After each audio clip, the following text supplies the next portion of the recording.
So apart from quick look, it gets some very interesting and unique camera features which have been provided in this widget on the top, and it also gives you a demo once you use it for the first time so that you know how to use this modes. So let's jump right away to our camera test and show you how good the cameras are. It has a 13 megapixel camera at the rear and a 5 megapixel camera at the front, which is a selfie camera. So first we deep dive into the photo mode, which is the normal mode, and it gives you a quick demo of how you can change the modes, how you can zoom into the photos, how you can capture the pictures, so etc. So let me get out of this demo and show you the actual clicks.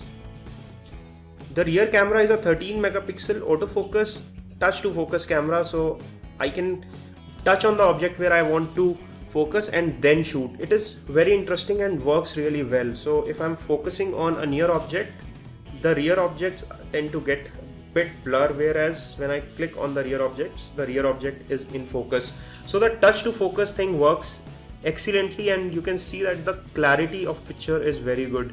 This is taken without flash in good light conditions, and the shots are coming out to be very nice. So now let me show you the next mode which is provided on the Micromax Canvas Nitro. This is the video mode. Nothing very fancy here. This is standard video mode. A shortcut has been provided. Let me show you the video settings here. So the video quality is set to high, and you can also set it to fine. Let me quickly shoot a video sample, show you the quality and the resolution as well. So we are shooting in the fine quality, and within the video it also supports touch to focus. Let me stop this clip. This is the video clip.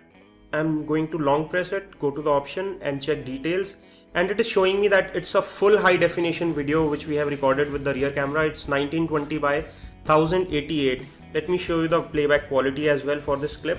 I'll play it in the default video player. One interesting thing you notice is that it's also showing you live preview for the video files in your gallery. It has a pause to look away feature, in which case when you look away from the screen it will pause. So I'm looking at the screen, when I look away it will pause. I'm looking away right now and looking at the screen again. So the quality of video playback as well as the video recording is very interesting here.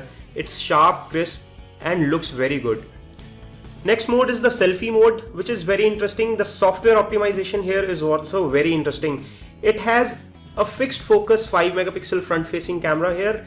One catch here is that once you touch anywhere on the screen, it tries to adjust the exposure according to that part in the picture. So when I touch on my face, it will lit my face properly. If I touch in somewhere in the background, it will take the exposure according to that, but it is not actually auto focusing there. It is just trying to set the exposure correctly. The clarity is coming out to be excellent, and it gives you a timer option. So instead of hitting the capture button here, you can hit the volume button, which will start a 3-second timer in which you can pause.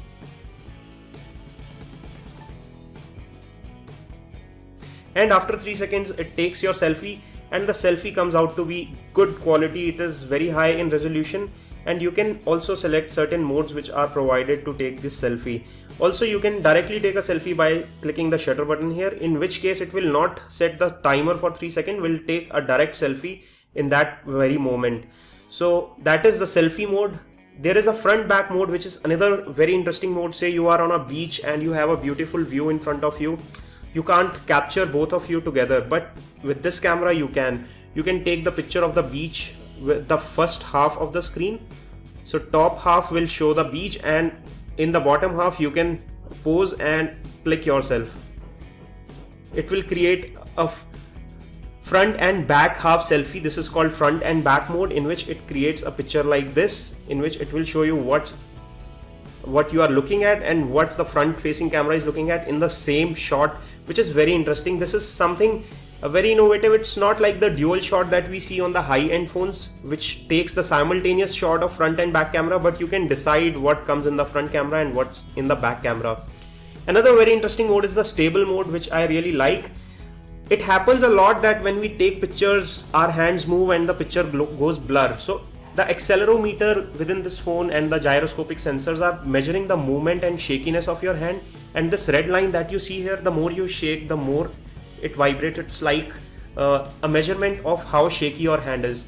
You just capture You just point on your object, touch there and hit the shutter button. When your phone is not stable, it will say waiting for shot, and as soon as your hand becomes stable, it will click the picture for you. So it has taken the shot when it has detected my hand has gone stable enough, and as you can see, the picture comes out to be very sharp.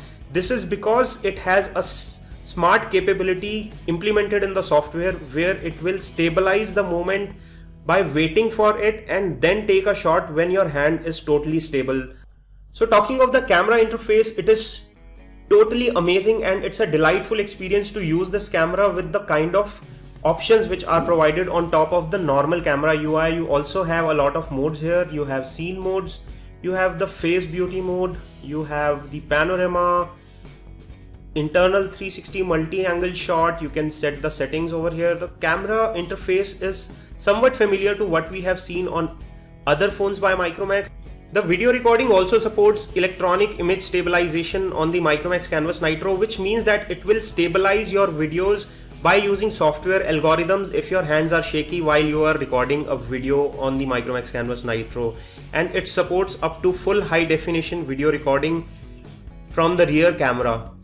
So talking about my first impressions of the camera on the Micromax Canvas Nitro, I think it is fairly capable, and especially with the software feature it offers, it becomes even more interesting. The 13 megapixel rear camera and the 5 megapixel front facing camera both do a very good job when it comes to performance and the quality of images that it is delivering. If you want to purchase this phone, I'm leaving some direct links in the description section below as well as on your screen, so you can check the best deals at the links provided on your screen as well as in the description. And this brings us to the end of our comprehensive review of the Micromax Canvas Nitro. We'll be testing it further for a few more days. So if you have any more questions, make sure you leave some questions in the comment section below. We'll come back with the answers in our follow-up videos. If you enjoyed watching this video and if we answered the queries that you had on your mind, make sure you press the like button below to like this video and share this video with your friends. For more such videos from Intellect Digest, make sure you press the subscribe button below. This is your host Rohit Khurana signing off. Thanks for watching.